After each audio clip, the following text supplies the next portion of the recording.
Hello everyone and welcome back to another video. Last time I had just finished sewing all of the pieces to my 1890s walking ensemble, and I mentioned that I only had a few knit items left before I could call my entire outfit complete. One of those knit items I want to make is a shoulder cape to wear on those chilly winter days in the middle of July.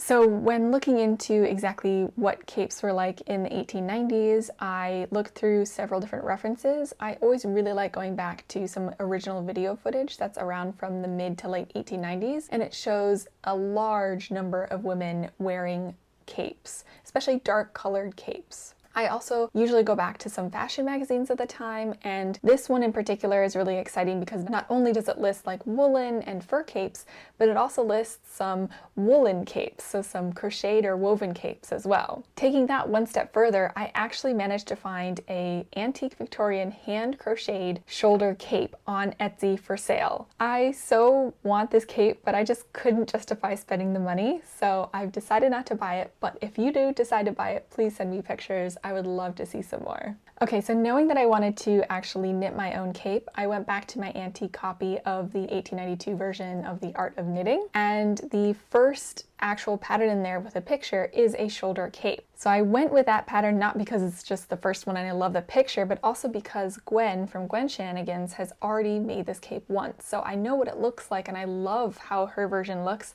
I'll leave a link down below so you can go check it out. I think it's really beautiful. And so that's why I decided to choose this particular cape pattern. It also really helped that I had someone to ask questions to when I got a little stuck trying to interpret the pattern. So thank you so much, Gwen, for answering my questions when I had them along the way. Okay, let's get started making the cape.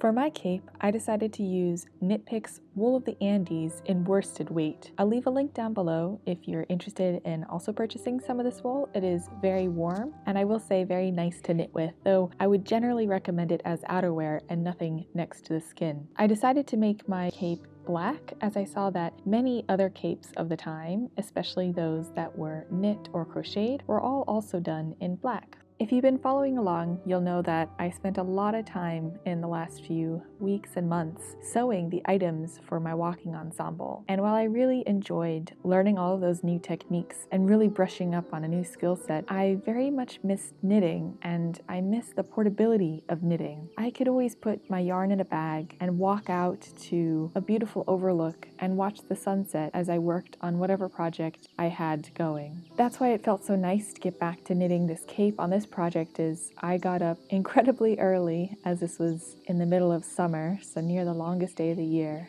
to watch the sunrise and listen to the birds as I worked on a historical cape.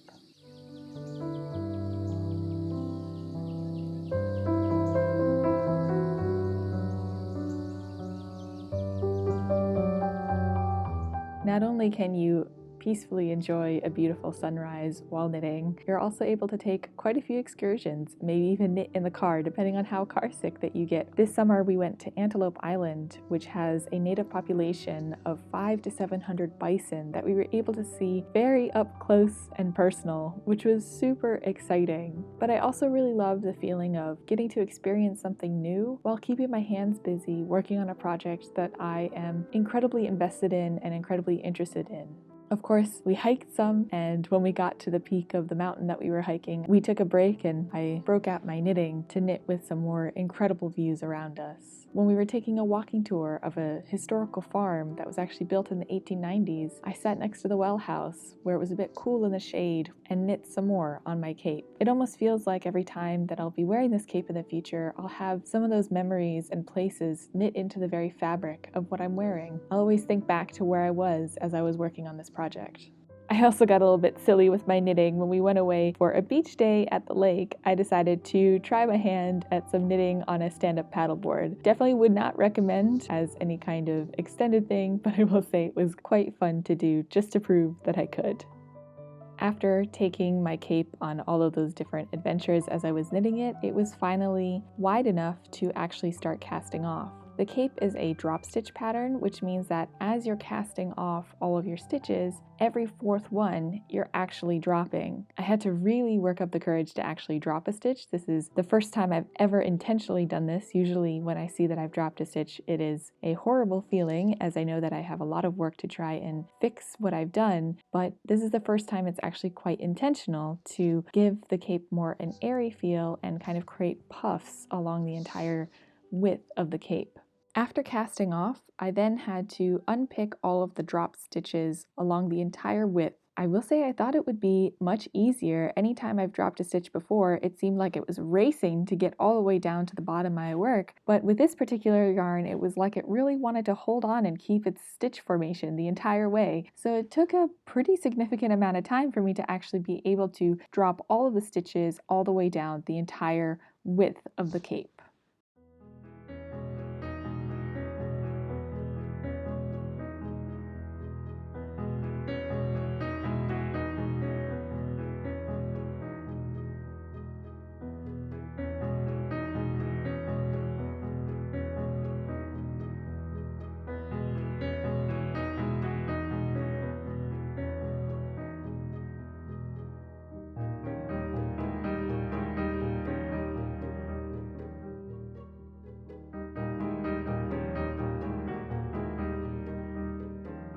Once I had finally finished dropping all of the stitches all the way down the width of the cape, I was left with this beautiful, airy, puffy fabric. I put it around my shoulders and it still feels quite warm, but it has this wonderful texture to it that I really love, and I actually think it kind of evokes the same look as the original cape that I saw on Etsy that is crocheted.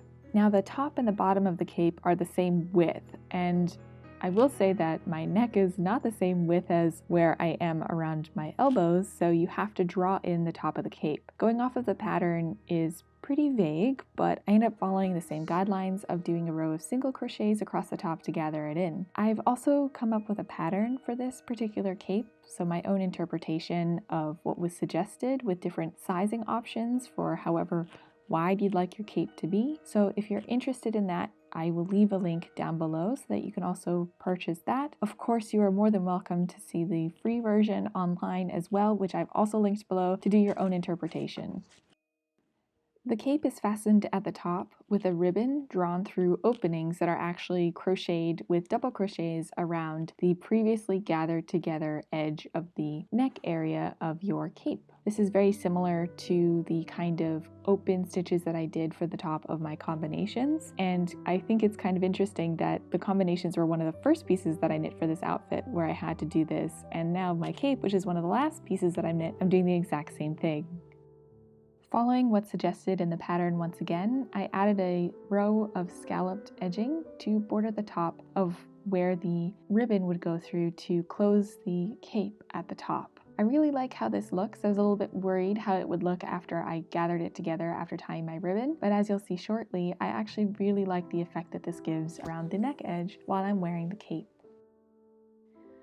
In the pattern, they also suggest adding a fringe. I did do a few inches along the bottom of adding the fringe exactly how was suggested in the pattern given in the book. However, I personally didn't really like the extra length that it gave or how it really looked, so I decided to forego adding a fringe altogether. In the pattern that I've posted down below that you can purchase from me, I also add instructions on how you can add this fringe, so if you like how it looks and you want to add the fringe, I've added those instructions there for you, and of course they're also there in the free version from archive.org. And that is my 1890s cape.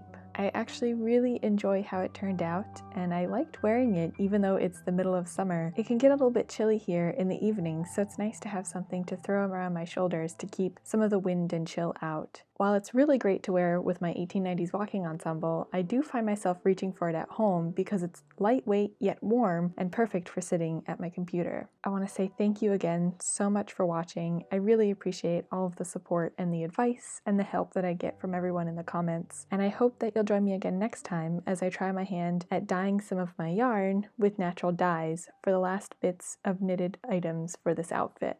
I'll see you then.